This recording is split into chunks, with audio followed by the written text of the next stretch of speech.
just spoke to Michael backstage, and he said basically you two are his Valentines today. That's so nice. Come I on. haven't received my chocolate. Emily Blunt just called out Blake Lively live on air, tearing into her for what Blake does best, ruining people's lives without any reason. God. Do you remember what you were laughing about? I think I was worried that she was flashing her vagina. At this point, ruining lives seems like a full-time hobby for Blake Lively, inserting herself where she's not wanted and blowing everything up. But Emily Blunt shut her down effortlessly, without even lifting a finger. Blake didn't just fake a friendship this time.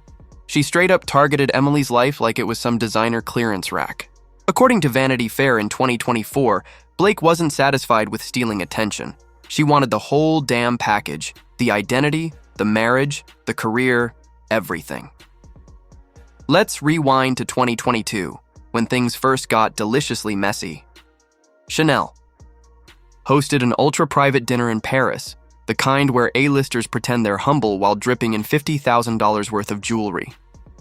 Witnesses said Blake practically super-glued herself to John Krasinski the entire night. Industry chatter turned serious once the photos surfaced, Blake and John laughing way too hard, posing way too close, and, oh, would you look at that? Not a single frame of Emily. It almost felt like Emily was hosting the party but forgot to attend. Convenient, right? Those Chanel dinner photos gave off weird energy, Blake and John everywhere, but Emily nowhere. And if that wasn't messy enough, Blake had to stir the pot even more. 2 days later, she posted a photo of white orchids on Instagram with the caption, "For the men who get it." Real subtle, Blake. Totally not unhinged at all.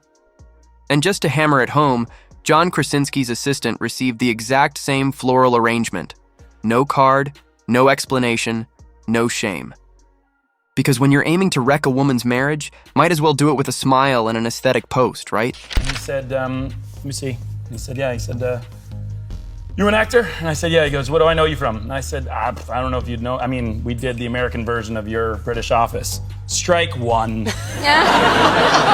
Oh. Now, normal people would clap back, maybe expose Blake, maybe toss a shady Instagram post her way. But not Emily Blunt. She played it the real Hollywood way. Silent warfare. No posts, no tweets, no passive-aggressive jabs.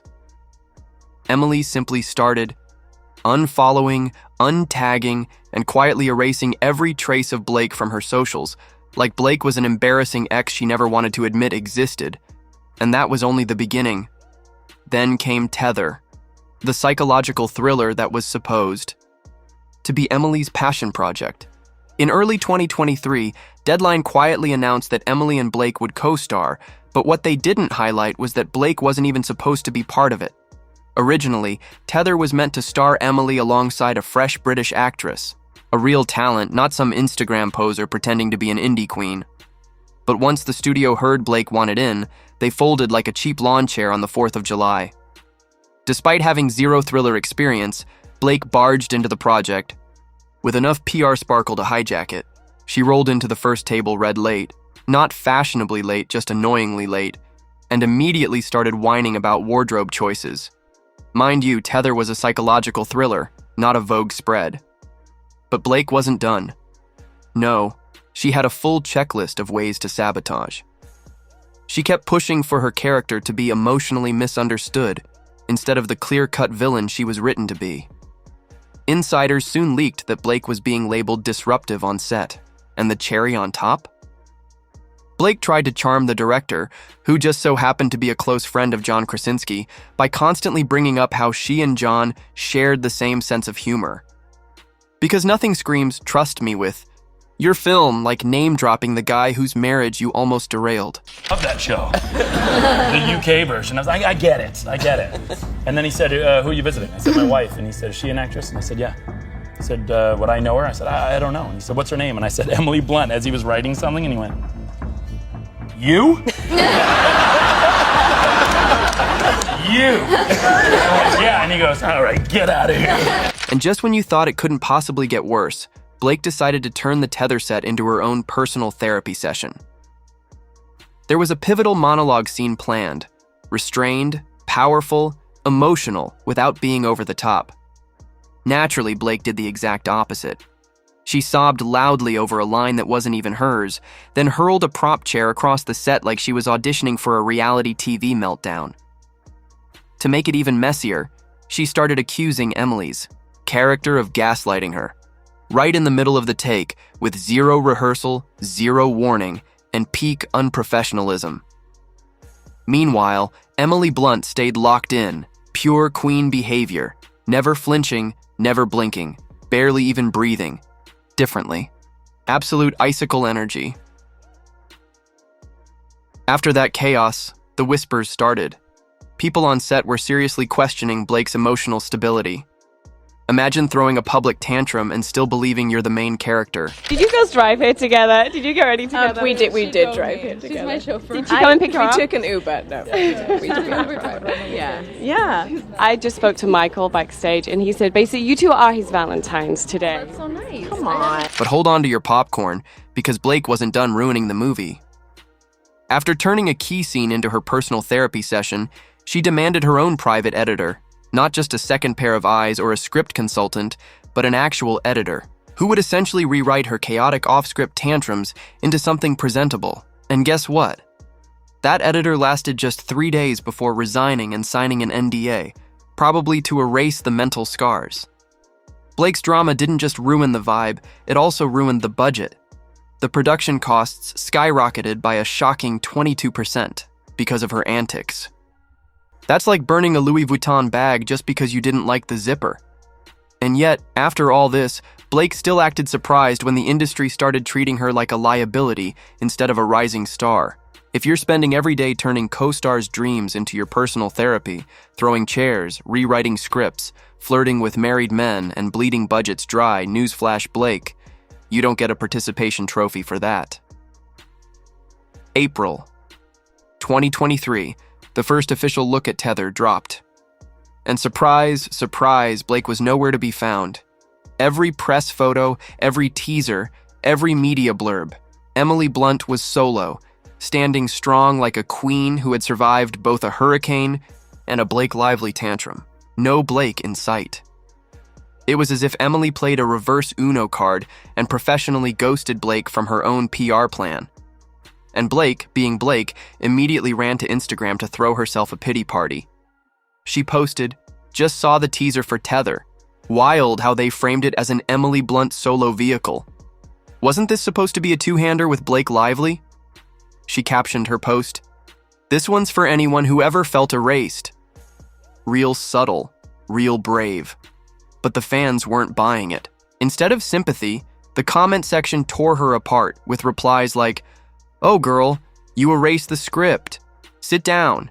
Maybe if you didn't throw chairs, you'd still be on the posters." Brutal doesn't even begin to cover it. Meanwhile, Emily Blunt was out here serving quotes sharper than a katana.